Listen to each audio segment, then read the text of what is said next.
Last round na ng Clan League namin dito sa 2.0 na kasama si Lucian, kaya kailangan seryosohin na yung mga attack para may chance pa mag-top 1. Kaso, paano natin ayusin yung attack kung ganito yung mga request ng mga idol natin? Mas fairness ba naman ang gusto ni Idol Brillante? At ito pa, si Boss Julius Mamaw, gusto rin makapanood ng fairness attack. Ang hirap naman nata niyan mga idol dahil alam naman natin yung mga kaldero ay puro tayo yung laman. Pero sige, gawa natin ang paraan dahil pagsamahin ko yung mga kaldero at itong mga poste na meral ko. At ewan ko na lang kung hindi mga may tayo yung mga base pag pinagsama natin yung mga kaldero at yung mga poste na meral ko. Tama, yan na lang ngayon naisip kong gamitin para dito sa last day ng Clan League namin sa 2.0. Kaya wag na natin patagalin dahil andito na nga tayo sa account ko na Stage 16. Balibo ang banat ng atin yung kalaban dito pagkatapos ko matristar yung number 1 nila sa account ko na Stage 17. At ang ginamit ko nga na strategy ay yung nauusong attack ng mga alimango. Pero hayaan na muna natin yung mga alimango dahil hindi ko rin nagawang i-record yung attack ko dito sa number 1. At dito na lang muna tayo sa request ng mga idol natin dahil ang ginamit ko dito ay 17 kaldero na may lamang tae. Gawin ko sana 18 piraso kaso baka hindi naman makapasok yung mga hirong buwang. Kaya nilagyan ko ng isang bungo na nakasakay sa tae. At para sa reinforcement, 2 kaldero lang din nilagay ko. Sinamahan ko na lang ng isang bruha, 2 Barbie para mapuno. At para maging effective yung mga kaldero na may lamang tae, sinamahan ko na ng 10 poste na meral ko. Ano pang inaantay?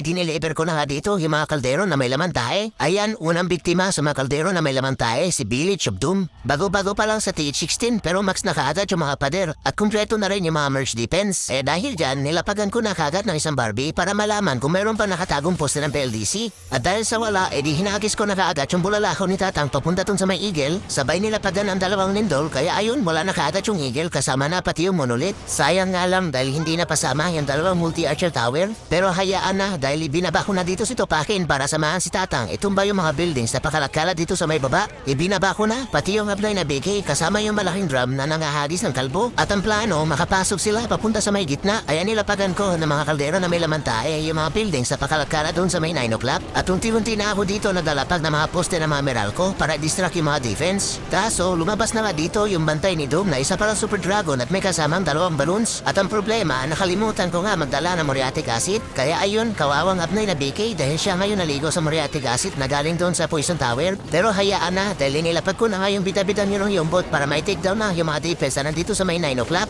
At yun lamang tae naman ng kaldero yung bahalang sumporta sa mga 3 hero na nandito na nga sa gitna. Bali nagwala na nga dito si Abnoy dahil kanina pa nga binubugbog ng mga defense. Sabay pinaliguan pa ulit ng muriatic acid na tinapon ng Poison Tower. Kaya ayun, kawawang Abnoy na BK dahil na dito na nga. Kaya ang nangyari, wala na nga tumatangki dito may Topakin at kay Tatang. Kaya ipinalabas ko na dito yung malapat na katawan ng higanteng kalbo. Sabay nilapagan ng poste na Meralco sa tabi ng single IT para hindi agad matutugan si Topakin. Kaso si Hero Nyombot kung kailan sumabog yung town hall ni Tom saka pa pinakawalan yung mga alaga niyang Yobab. Kaya ayun, ang bilis na kandamatay, kawawa naman. Pero hayaan na dahil marami-rami pa yung mga tae na nilalabas sa mga kaldero na nasa labas. Kaya kahit papano, unti-unti na rin nauubos yung mga buildings na pakarakala sa may labas. Yun nga lang, malapit-lapit na sumabog yung mga kaldero at yung mga poste ng Meralco na nilapag ko sa may labas wala malang maitulong. Sabay nakatay pa nga dito si Ganteng Kalbo ng single IT. Pero buti na lang naging immortal dito si Topakin dahil sa alagang kabayo ni Tatang. Kaya dahil dyan kumaripas ang takbo yung 2 mata dahil at 3-star ko na nga dito yung base ni Village of Doom. Potek na yan, napanood pa nga nagalaban yung mga pinagagawa ko dito sa base ni Village of Doom dahil pagkatingin ko nga dito sa clan chat wala namang online sa amin. Kaya sigurado ako yung 2 mata ay yung mga kalaban. Bakit kaya kumaripas ang takbo yun? Hindi kaya nangamitay pati yung mata nila?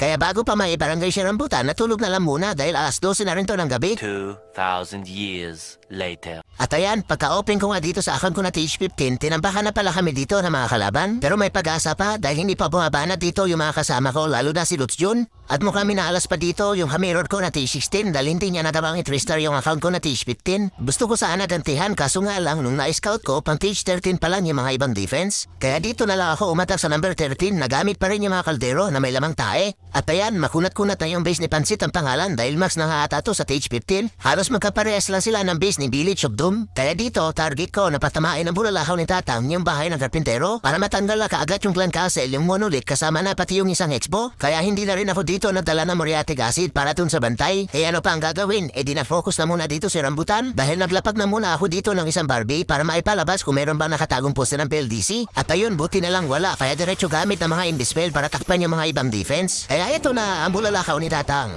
At ayun, sa pool na naman yung mortar. O, tek na yan. Aga-aga, lutang si rambutan. Dahil maliban sa hindi natakpan yung isang bahay ng karpintero, hindi rin pala napasama pati yung mortar. Kaya ayun, sa pul tuloy yung mortar sa bulalakaw ni Tatang. At ito pa yung pagkalutang dahil nakalimutan ko rin para dito magdala ng malaking drum na nangahagis ng kalbo. Para tiningnan ko na lang muna dito kung ano ba magandang machine ang pwedeng gamitin. Buti na lang nakadala ng kariton na nangahagis ng tae. Kaya inilapag ko na dito sa may 3 o'clock kasama ng dalawang kaldero para sila na yung bahala magtatanggal sa mga building sa defense na nandito sa may 3 o'clock. Sabay lapad din ng mga kaldero dito sa may 9 o'clock at binuksan yung pader sa may single IT gamit yung bungo na nakasakay sa tae. Para makapasok si Topaki nabang hila-hila si Tatang papunta sa may single IT. Ibinaba ko na rin pati yung ablay na BK para kahit paano may tatangki dito kay Topaki na kitatang. At para may silbi yung mga kaldero na may laman tae, nilapadan ko dito ng ilang piraso sa likod ng 3 hirong buwang. Kaya ayun, hindi tuloy alam ng bantay na enemy BK kung saan ba siya magtago dahil kanina pa siya hinahabol ng mga tae. Pati yung enemy queen, gawit na rin sa kakapana sa mga tae na lumalabas dito sa mga kaldero. Kaso, papansin naman tong bantay na Super Dragon dahil binubugahan niya ng apoy yung mga tae. Kaya ayun, hindi tuloy makalapit yung mga tae sa mga ibang buildings. Pero hayaan na, dahil inilapad ko na nga yung bita-bitang hirong yombo doon sa may taas para may take down niya na kaagad yung mga defense na hindi malapitan ng mga tae na galing sa kaldero. Kaso, naghihingalo na pala dito si Tatang kasama na pati si Tupakin dahil yung abnay na BK, imbis na tatangke, ikinulong pa yung sarili dun sa loob ng compartment. Kaya ginamit ko na yung air quick boost niya para makapasok siya papunta sa may town hall. Yun nga lang, sa kamalas-malasan, ang huli pa nga ng ipo-ipo, sabay pinagtulungan pa ng mga tiyanak at ng monolit. Kaya ayun, kawawang abnoy, napisa tuloy yung itlog. Habang yung bantay na Super Dragon, ayot ang tanan yung mga tae. Sa dami ng nilalabas na mga kaldero, kaya ayun, nangamoy tae yung butike. Yun nga lang, tuluyan na nga na maalam dito yung 4 na hirong buwang. Buti na lang, nagawa pa mai-take down ni Abnay na BK yung town hall bago siya mamahalam. Kaso, pinatripan pa nga dito ng mga nakatagong tiyanak yung reinforcement ko na kariton. Nakita ng isang tae, kaya ayun, tinalunan yung mga tiyanak. Sabay lumabas pa yung reinforcement ko na bruha kasama yung 2 kaldero. Kaya sa bandang dulo, kahit lutang si rambutan sa tae-taeng attack, nagawa pa rin matristar yung base ni Pansit ang pangalan. Pero potek na yan, nakakadala gumamit ng mga kaldero dahil kung saan-saan lang pumupunta yung mga tae. Pero syempre, hindi pa tayo tapos dahil lumipat naman ako dito sa account ko na T17 para isalaw na ulit yung 21 pirasong kaldero kasama na pati sa reinforcement. Yun nga lang, hindi pa ganun kabaho yung mga tae na lumalabas sa kaldero. Sabayan pa na mga poster na Meralco na kulang sa bakal dahil level 1 pa lang. Pero dahil sa bagong meta hato ni Rambutan, metange, ay laban-laban na yan. Pero baka diskumpiyado kayo na bagong meta nga to. Kaya tara, huwag na natin patagalin at i-deliver na natin yung mga kaldero na may lamang tae. At ayan, base ni Abdul, hindi pa ganun kakunat pero max na sa T17 yung mga merge defense. Kaya sakto-sakto lang din sa account ko na T17 dahil kung makikita nyo, kulang pa nga sa bakal yung mga poste na Meralco at yung mga kaldero naman pang T16 pa lang yung mga level. Sabayan pa na 3 hero na pang T15 pa lang yung mga level. Kaya mapapalaban dito yung strategy na tae-tae. At ang una kong ang ginawa dito, nilapagan ko lang muna ng isang Barbie dito sa may baba para malaman kung meron ba nakatagong poste ng PLDC. At dahil sa wala, edi hinagis na kaagad yung bulalakaw ni Tatang papunta dun sa Multi-Archer Tower. Sinabayan pa ng 2 lindong kaya ayun, wala na kaagad yung Clan Castle ni Abdul. Kasama na yung 2 Expo at Multi-Gear Tower. O tapos rambutan, edi ibinaba ko na dito si Topakin para kalat ka rin si Tatang papunta sa may 3 o'clock at kailangan makapasok sila sa nakatalikod na fire spitter. Kaya nilapagan ko na muna ng isang poste ng Meralco bago yung bumo na nakasakay sa tae para buksan yung pader. Sabay hinilera ko na yung mga kaldero kasama na malaking drum na nangaagis ng kalbo. Isinama ko na pati yung abnay na BK para sama-sama na 3 hirong buwang papasok papunta sa may town hall. At para hindi agad magulpi ng mga defense, nilalapagan ko ng poste na Meralco na kulang sa bakal. Dahil kita niyo naman nakaabang na nga dito yung bantay na Machupapa sabayan pa ng single IT at ng Ricochet Cannon. Kaya kailangan lapagan ng poste ng Meralco kahit kulang sa bakal. Bali naglapat nga din ako ng 3 kaldero dito sa may baba para kahit papano unti-unti na mga may tae yung mga building sa pakalat-kalat dito sa may baba. Pero syempre hindi pwede mawala yung bita-bitang hirong yambot dahil inilapag ko na nga siya dito sa may taas. Dahil nasa taas yung enemy BK, yung enemy Queen kasama na pati yung enemy yombot. Alam nyo naman yan si hirong yambot, palaban yan kaya dyan ko siya nilapag sa may taas. Kaso madaya si hirong yombot dahil tinatago siya ng alaga niyang tuta habang binabanatan niya yung enemy BK. Biglang nahimatay yung alaga niyang tuta. Kaya ayun, wala nang intro-intro. Nagsapakan na kaagad yung enemy BK versus si hirong yombot. At nakisali pa yung abday na BK versus enemy Queen at enemy yombot. Kaya ayun, nagrambulan na nga yung mga buwang.